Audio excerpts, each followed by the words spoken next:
نماز میں حالت قیام کے اندر ناف کے نیچے ہاتھ باندھنا یہ سنت مبارکہ ہے۔ جیسا کہ یہ میرے ہاتھ کے اندر مصنف ابن ابی شیبہ آپ دیکھ رہے ہیں، اس میں حدیث کا نمبر 3959 ہے۔ حضرت وائل بن حجر رضی اللہ تعالی عنہ نے فرمایا، رأیت النبی صلی اللہ علیہ وآلہ وسلم، میں نے نبی کریم صلی اللہ علیہ وآلہ وسلم کو دیکھا، وضع یمینہ، کہ حضور نے اپنا دایاں ہاتھ رکھا، علی شمالہ، اپنے بائیں ہاتھ پر، فی الصلاۃ، نماز میں، تحت السرہ، ناف کے نیچے۔ حضرت وائل بن حجر رضی اللہ تعالیٰ عنہ صحابی رسول ہیں، وہ نبی کریم صلی اللہ علیہ وآلہ وسلم کے عمل کو بیان کر رہے ہیں کہ حضور صلی اللہ علیہ وآلہ وسلم نماز میں جب ہاتھ باندھتے تھے تو آپ صلی اللہ علیہ وآلہ وسلم اپنے ہاتھوں کو ناف کے نیچے رکھا کرتے تھے۔ اس حدیث کے بارے میں محدثین فرماتے ہیں کہ ھذا اسناد صحیح،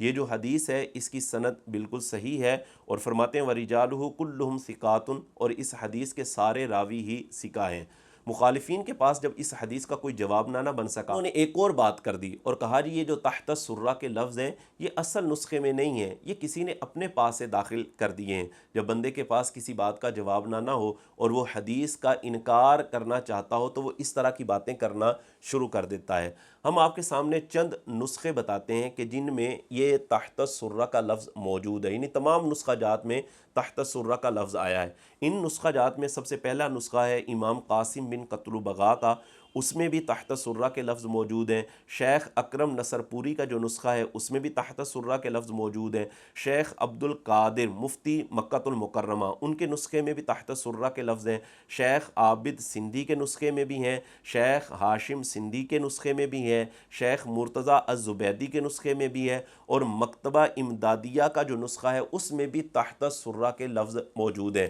اور جو میرے پاس یہ جو نسخہ ہے المصنف کا، یہ شیخ عوامہ کی تحقیق اور تحکیم اور تخریج کے ساتھ ہے، اس نسخے میں بھی تحت السرہ کے لفظ موجود ہیں، جس سے یہ پتہ چلتا ہے کہ یہ تحت السرہ کا لفظ کسی نے اپنے پاس سے داخل نہیں کیا، یہ حدیث ہی کے الفاظ میں سے ہے۔ اسی طرح اس سے اگلی حدیث مصنف ابن ابی شیبہ کی حدیث نمبر 3960، حضرت ابراہیم نخعی رضی اللہ تعالی عنہ نے فرمایا کہ یدع یمینہ علی شمالہ فی الصلاۃ تحت السرہ، کہ نمازی اپنا سیدھا ہاتھ اپنے بائیں ہاتھ پر رکھے گا نماز میں، تحت السرہ، ناف کے نیچے۔ اسی طرح 3963 میں بھی یہی مفہوم ذکر کیا گیا ہے کہ نمازی نماز میں حالت قیام کے اندر ناف کے نیچے ہاتھ باندھے گا۔ اسی طرح ایک اور حوالہ، یہ میرے ہاتھ کے اندر سنن ابی داؤد شریف آپ دیکھ رہے ہیں، اس میں حدیث کا نمبر 756 ہے۔ حضرت علی رضی اللہ تعالی عنہ نے اس بات کو بیان کیا ہے کہ سنت یہ ہے کہ اپنا سیدھا ہاتھ اپنے بائیں ہاتھ پر رکھا جائے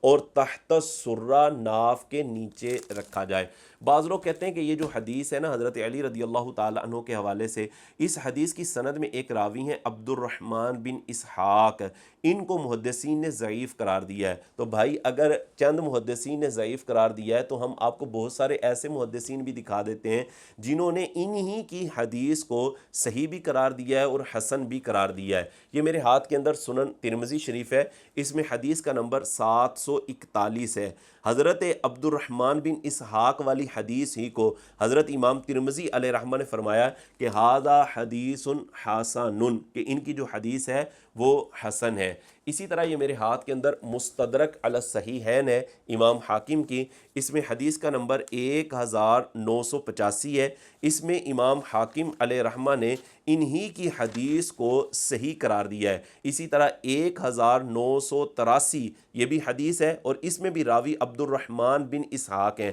اور امام حاکم نے انہی کی حدیث کو کہا ہے کہ ھذا حدیث صحیح علی شرط مسلم، کہ یہ حدیث صحیح ہے اور امام مسلم کی شرط پر ہے۔ تو بھائی بہت سے ایسے محدثین ہیں جنہوں نے عبد الرحمن بن اسحاق جو راوی ہیں انہی کی حدیث کو صحیح بھی قرار دیا ہے اور حسن بھی قرار دیا ہے، جس سے یہ ثابت ہوتا ہے کہ نماز میں حالت قیام میں نمازی ناف کے نیچے ہاتھ باندھے گا، اور یہ ناف کے نیچے ہاتھ باندھنا ہی سنت مبارکہ ہے۔